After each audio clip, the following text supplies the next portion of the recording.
hot metal, hot woman, hot bed gallery. We're here to talk to Katee Boyle about her exhibit, Hidden Threads. My name is Melissa Jacobs. This is Mainline Tonight.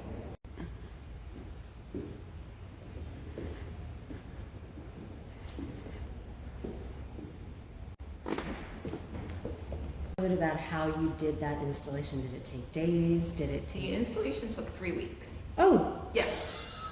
I thought, it would be done like this. The gallery does have a preparator, Orlando, and he's absolutely amazing, but it didn't just take one person. He hung everything, strung everything together.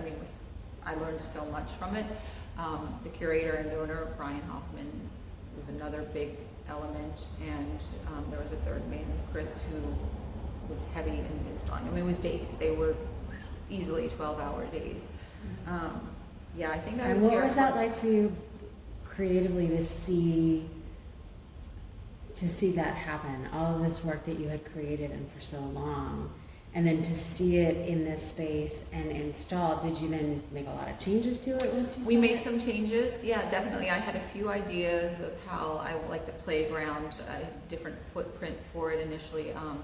Out at Scarlett, I had it on imagined it on a grass ground. When it came time to put in here with these floors, it completely changed for me, and I went back to Brian, and we both agreed that the catacomb faces would be the perfect mulch for them. It just added to the narrative.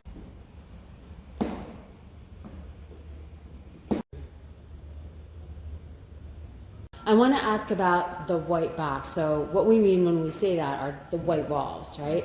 So it's very different from the wood of the barn at Scarlett Thicket. How does that, if it does, play into your decision about what goes where? So in that, hotbed is a horticultural themed space, so we do integrate plants into that setting. When taking the spaces from Scarlett Thicket, one of the major pieces was how can we give them the space that they need to breathe?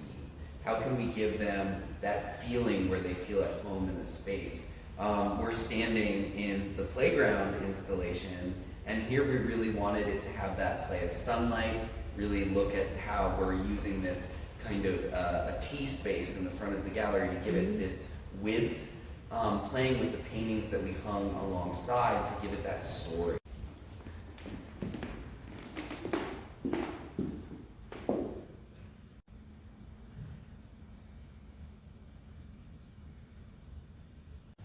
The table in her dressing room are placed with items that I've created that are attributed to everyday items or tools to get through the day. So it's sort of more like a toolbox.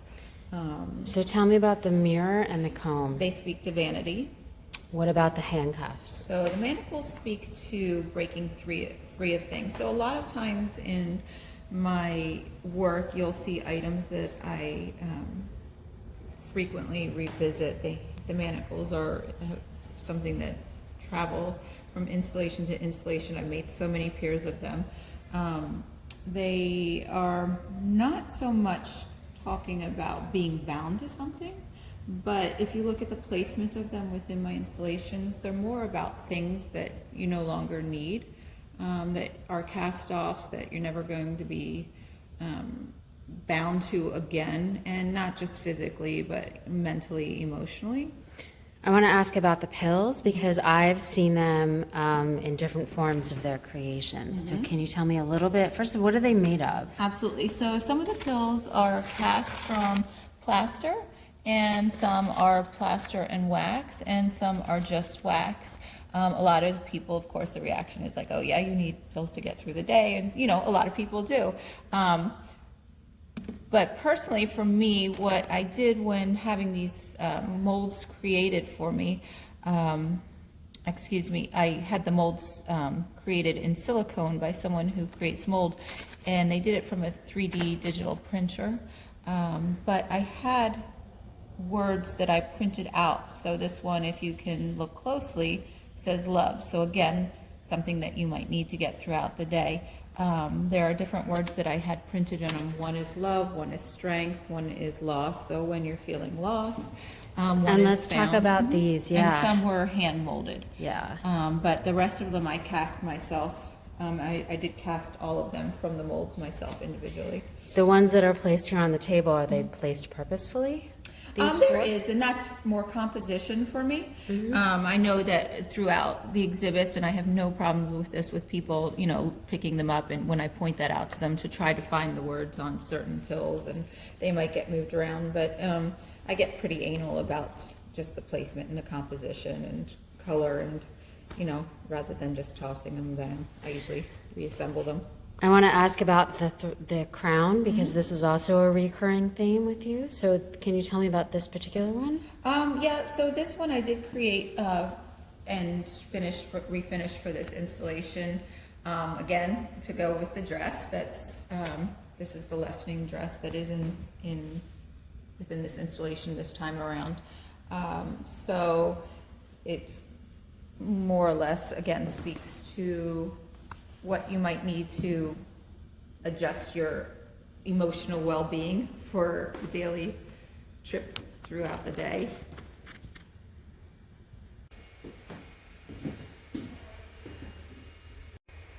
Tell me about the writing on the walls.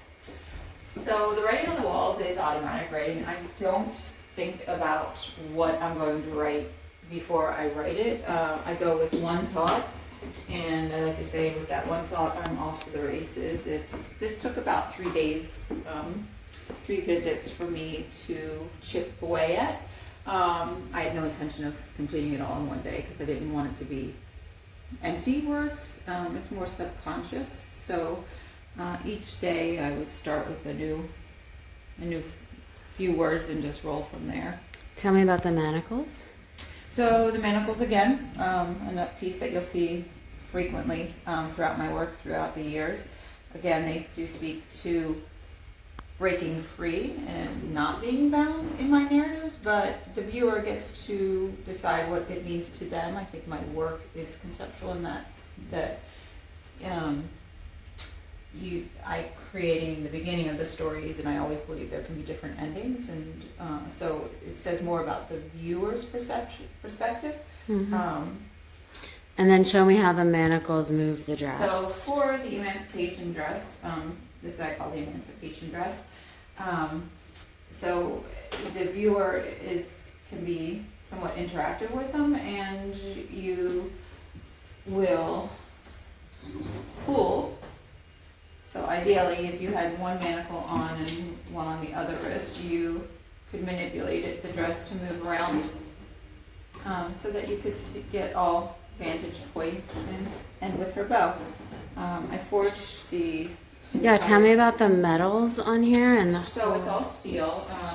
I work in steel is the only metal I work in, and I created the dress like pages from a notebook.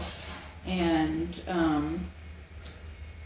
then I forged them to create the shape of the dress, welded them together, took it apart, rewelded. My work is really deconstructed. So eventually it became the dress and her bow. It's also in steel. And then I finished it with a series of patinas and sealed it. And tell me about the letters down here. So the letters, I always call the letters that form the words that create the sentences that tell the narratives of all these stories that I'm telling. Each of the entire dress is scribed. I plasma cut the words out, and each one might, like the walls, be parts of a different narrative. My goal is to teach people to learn to look. You know, I mean, I can paint a pretty picture. So many people can paint a pretty picture, and you know, the human experience isn't always a pretty picture. But at the end, you know, you can see the light, or you know, what you see in the work affects you, and you might affect you differently on different days, and different emotions, and different moods. The work I created here is in itself a journey. From the playground installations of glass houses, you go into melt, you go in the emancipation room, you're free, you go into the dressing room, you see the tools that you're going to need while you're free. You take the journey upstairs to the confessional, you get it all out, and the final room is the boat room where it should calm you, and you know the beacon is a heartbeat, and you know you can identify with certain things, and sometimes it's just going to be a really lovely scene for you to walk away with.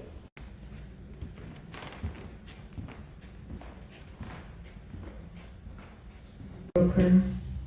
There were towers that she broke free from. There were towers that made the coward, and the tower that brought him to his knees. I saw 3 essences of grace.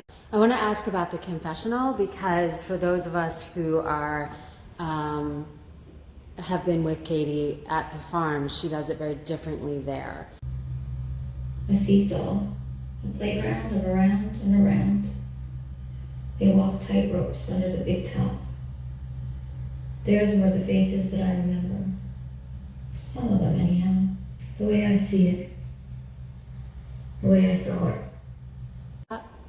Yeah, so we talked about it as a team and really thought that upstairs would be a great space for that, particularly because when she sets it up in the barn space, there's that darkness to that room that she kind of builds, that blue light, and we really wanted to make sure that that feeling translated well into this space and then try and elevate it another level to exist up there. So one of the major things that was really important to Katee for that was that creaking barn floor to make it feel like you were walking in. So for that we actually took wood from the barn and brought it into the space and worked with her to custom build a floor to fit that space, bespoke for that space, so that when you walk through you actually get this feeling of the barn where some of the nails have come loose, you're still hearing those creaks, it's still supported and safe of course, but giving it that kind of immersive feeling, and then playing with the light in the space and the projections to make sure it all kind of felt cohesive as a whole. I didn't realize that floor was created just for that. That is so cool. Thank you for doing that. That's amazing.